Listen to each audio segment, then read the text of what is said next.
और इस आंदोलन की लड़ाई में आप लोग सहयोग करेंगे, लड़ेंगे, जीतेंगे। इंकलाब जिंदाबाद। जैमर लगा होने की वजह से आप सभी लोगों से हम लाइव नहीं जुड़ पाए और उसके लिए मैं क्षमा प्रार्थी हूँ।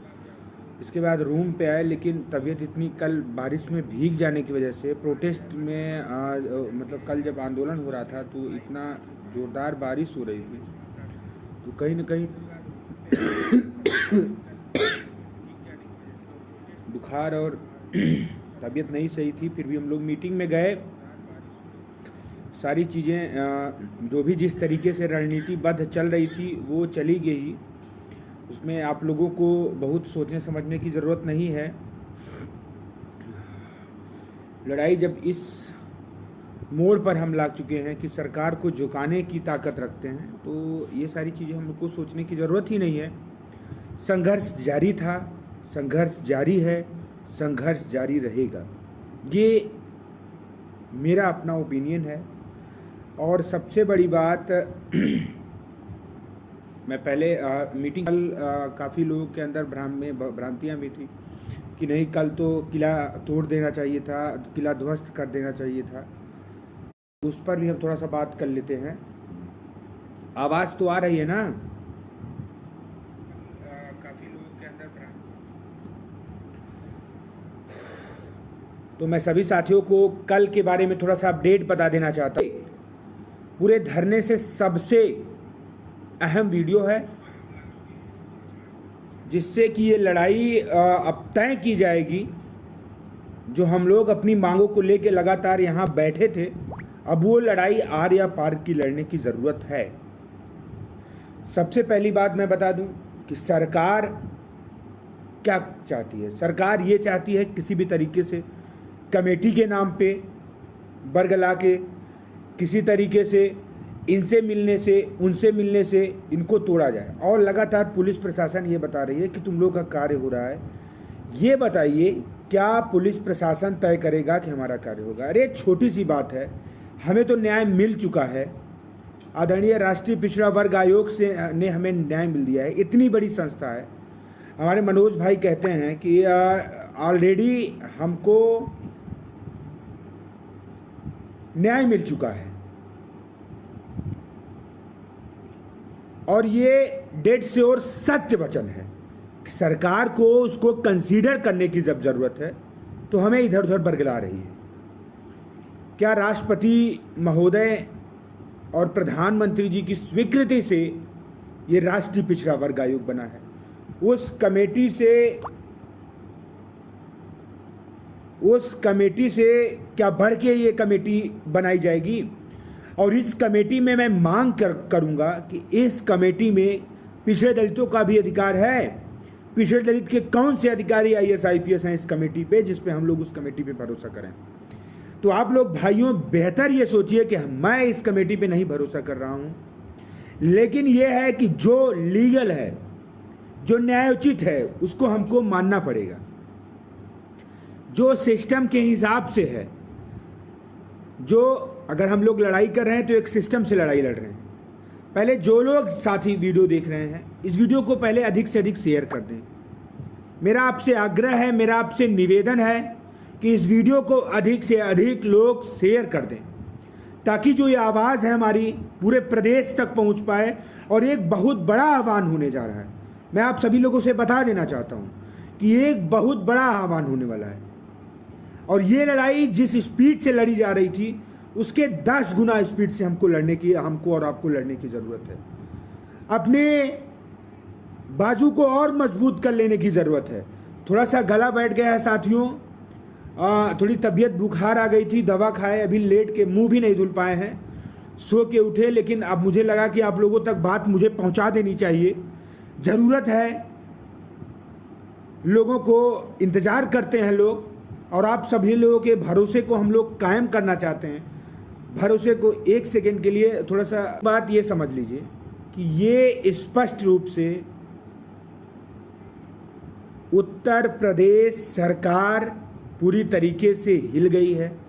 पिछड़ों दलितों का जो कल का आंदोलन था, मैं एक बात सीधी सीधी बता दे रहा हूं, यह अभ्यर्थी का आंदोलन, लेकिन पिछड़े दलित के हक और अधिकार का आंदोलन था।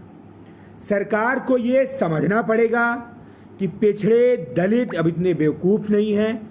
पिछड़े दलित आपके बरगलाने में नहीं आ जाएंगे। इनको पिछड़े दलितों के हक और अधिकार को समझना होगा।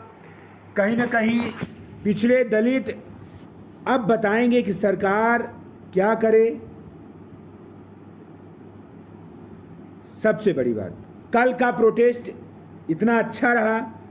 मैं भीम आर्मी के चीफ आदरणीय चंद्रशेखर भाई को बहुत बहुत आभार करता हूं।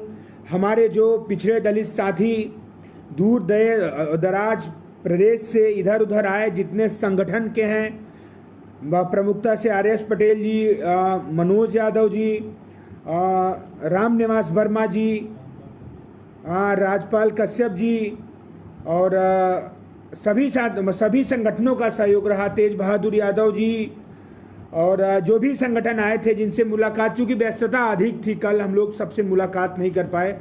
मैं उन सभी साथियों से क्षमा चाहता हूं।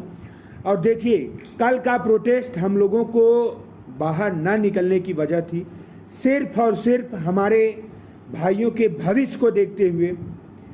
क्योंकि एक बात आप लोग समझ लीजिए, ना तो उससे हमारे सेहत पे कुछ असर पड़ता, ना चंद्रशेखर भाई के सेहत पे असर पड़ता, लेकिन जो हमारे भाई बहन और हम लोग लगातार वहाँ प्रोटेस्ट पहले दिन से आज 80 दिन तक कर रहे हैं, उनकी नौकरी कहीं ना कहीं खतरे में जाती। ये गूंगी बहरी सरकार है।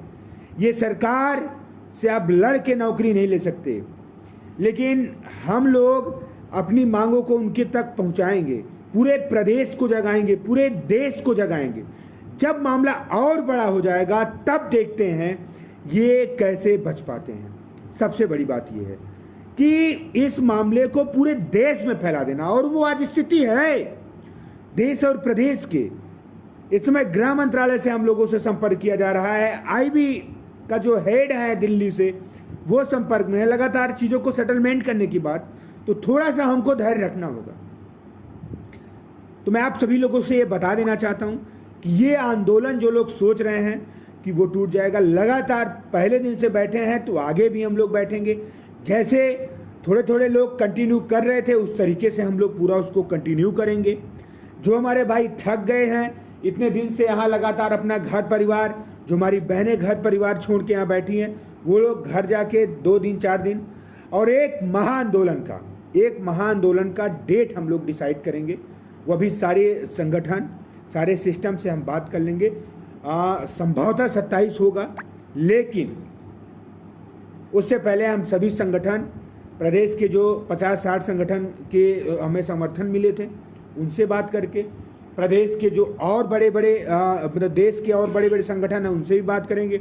इस बार जो बड़ी बड़ी पॉलिटिकल पार्टियां हैं उनसे भी हम बात करेंगे। इस बार पूरा इको गार्डन नहीं, इस बार पूरा लखनऊ हम लोग भरेंगे और देखेंगे कि सरकार अब की बार सिर्फ जियो जारी करेगी। हमें फिर भी वायलेंस नहीं करना है। हम सिर्फ और सिर्फ गांधीवादी तरीके से अपनी मांग को बढ़ाएंगे। इस सरकार को राष्ट्रीय पिछड़ा वर्ग की रिपोर्ट को माननी चाहिए और नई कमेटी बनाकर हमारे आयोग की अवहेलना नहीं करनी चाहिए।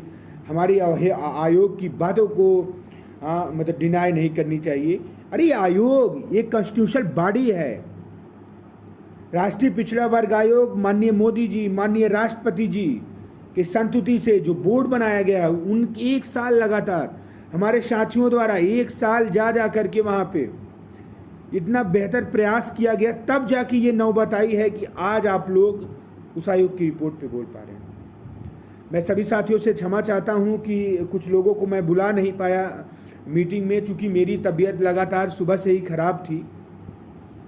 मैं आप सभी लोगों को बता, आनंद फानन में मतलब देर रात हो गए थे, हम लोग सोते सोते बातचीत करते हुए तमाम संगठनों के लोगों के से भी और आपस में भी सारा सिस्टम करते हैं। चूँकि ये जो आंदोलन था, आंदोलन की जिम्मेदारी इतनी बड़ी होती है। इस आंदोलन को चलाने के लिए सिर्फ और सिर्फ ये नहीं होता कि हमको घर से आ जाना होता है। इस आंदोलन को चलाने के लिए एक छोटी सी सुई से लेकर के उस बड़े से पहाड़ तक की जिम्मेदारी को देखना पड़ता है। तमाम मैं बता दूं कि जो साथी आए थे, तमाम ऐसे कम से कम 50 से अधिक संख्या में साथी थे जो चले तो आए थे, लेकिन जाते समय उनके पास किराया नहीं था। उन सब चीज़ों को भी देखना पड़ता है। किसी के पास खाने का पैसा नहीं था। तो आप लोगों को लगता है कि ये सारी चीज़ें छोटी हैं, ये बहुत बड़ा है। ये समाज ने हम लोगों के कंधे पे बहुत बड़ा जिम्मेदारी दे दिया है, और ये जो आंदोलन हम लोग कर रहे हैं, समाज की बहुत बड़ी जिम्मेदारी उठाए हैं। सर कट जाएगा, सर नहीं झुकेगा, मैं आप लोगों से ये वादा करता हूँ। बस आप लोग धैर्य रखिए। इस आंदोलन को इतना मजबूत बना देना है कि सरकार खुद बोले कि बता तेरी रजा क्या है। मैं बहुत शायराना अंदाज मुझे नहीं आता, लेकिन मैं इतना जानता हूँ कि उत्तर प्रदेश के इतिहास में कल का दिन लिखा गया, वो किसकी बदौलत? वो हमारे साथियों के बदौलत, जो आंदोलन में लगातार रोज बैठ के तपस्या कर रहे हैं, उनकी बदौलत। और आज आप लोगों को बता दें कि सरकार निर्णायक मोड़ पे है, लेकिन आपको बता दें कि सरकार इस वजह से निर्णय नहीं दे पा रही है कि अगर वो गलती की है, गलती अपनी मान लेगी तो देश सरकार गिर जाएगी। सरकार के पास तमाम रास्ते हैं, सरकार हम लोगों से सुझाए, हम लोग उनको सुझाएंगे सरकार वालों को कि आपके पास देयर आर मेनी वे, आपके पास तमाम रास्ते हैं। जरूरी नहीं है कि आप इसे आरक्षण घोटाला ही साबित करें। इस बात को सरकार को समझना होगा। लेकिन एक ये चेतावनी है कि 69,000 शिक्षक भर्ती में अगर आरक्षण का सही पालन नहीं हुआ, हमारे जो लोग हैं वो नौकरी नहीं पाए, तो ये समझ ले उत्तर प्रदेश की योगी सरकार कि ये उसके लिए सबसे बड़ा बुरा दिन होगा। उसको इस गद्दी को छोड़ना पड़ेगा, क्योंकि पिछड़े दलितों ने 20 से 25,000 की संख्या में इको गार्डन में शांतिपूर्वक, सरकार से हम लोगों को कोई ईर्ष्या नहीं है, सत्ता से हमें कोई ईर्ष्या नहीं है, लेकिन हमें हमारे हक अधिकार से जो छीनेगा हम लड़ेंगे। हम जागरूक लोग हैं, हमारा लड़ना हमारा संवैधानिक अधिकार है, इस अधिकार को कोई नहीं छीन सकता। और मैं बता दूं, कल आंदोलन हम लोगों ने एक रणनीति के तहत सभी संगठनों, जो संगठन आए थे उनसे रणनीति लेकर के, जो हमारी कोर टीम है जो लगातार बैठती है, जो हमारे धरने को नेतृत्व कर रही है, उससे लेकर के हम लोगों ने एक बनाया कि सरकार को एक मौका देना चाहिए। क्यों बताइए आप लोग, सरकार को एक मौका देना चाहिए कि नहीं देना चाहिए? आप लोग कमेंट के माध्यम से बताइए, सरकार को एक मौका देना चाहिए कि नहीं देना चाहिए। और जो लोग पहले देख रहे हैं, मैं आप सभी से निवेदन कि आईडी से अगर हम लाइव आते हैं तो कई लोग रिपोर्ट करके उसको तोड़ने का काम करते हैं, रिपोर्ट कर देते हैं तो लोग देख नहीं पाते। ठीक है, तो आप लोग ये समझिए कि ये लड़ाई बहुत बड़ी हो गई है। इससे बड़ा मैं उत्तर प्रदेश को चेता देना चाहता हूँ, उत्तर प्रदेश की ये सरकार को चेता देना चाहता हूँ कि अब ये लड़ाई यार पार की लड़ाई होगी, ये लड़ाई यार पार की लड़ाई लड़ी जाएगी।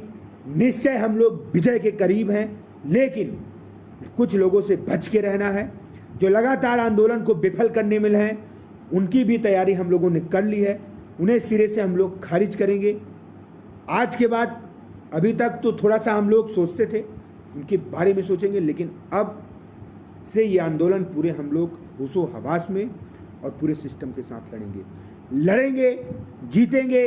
जब तक तोड़ेंगे नहीं, तब तक छोड़ेंगे नहीं। इस बात को आप लोग भरोसे से मान लीजिए। अगर हम लोगों ने इतनी मेहनत करके इको गार्डन को भर दिया, 20,000 25,000 लोगों की भीड़ है, तो निश्चय लाखों भीड़ आएगी, करोड़ों भीड़ होगी।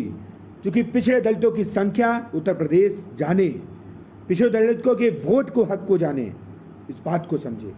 इनके वोट को आप दरकिनार करके कहीं अपनी सरकार नहीं चला सकते। इनको खुश करना होगा योगी जी। इनके चंद मंत्रियों को, इनके लोगों को, चंद मंत्री लोगों को बना के खुश नहीं होंगे, चंद प्रदेश अध्यक्ष बन के खुश नहीं होंगे, चंद मंत्री बन के खुश नहीं होंगे। इस बात को आप लोग समझें। लड़ाई आर पार की होगी, लड़ाई सम्मान की है, लड़ाई स्वाभिमान की है, तो लड़ी जाएगी। इस बात को समझिए। आपके जो सवाल हों, आप लोग सवाल मुझसे पूछ सकते हैं।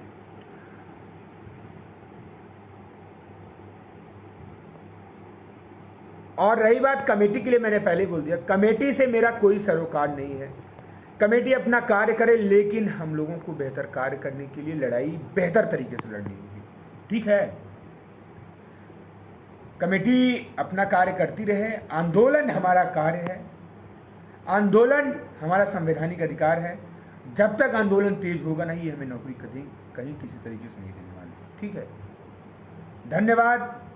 सभी साथियों से आशा उम्मीद से करें और इस आंदोलन की लड़ाई में आप लोग सहयोग करेंगे, लड़ेंगे, जीतेंगे। इंकलाब जिंदाबाद।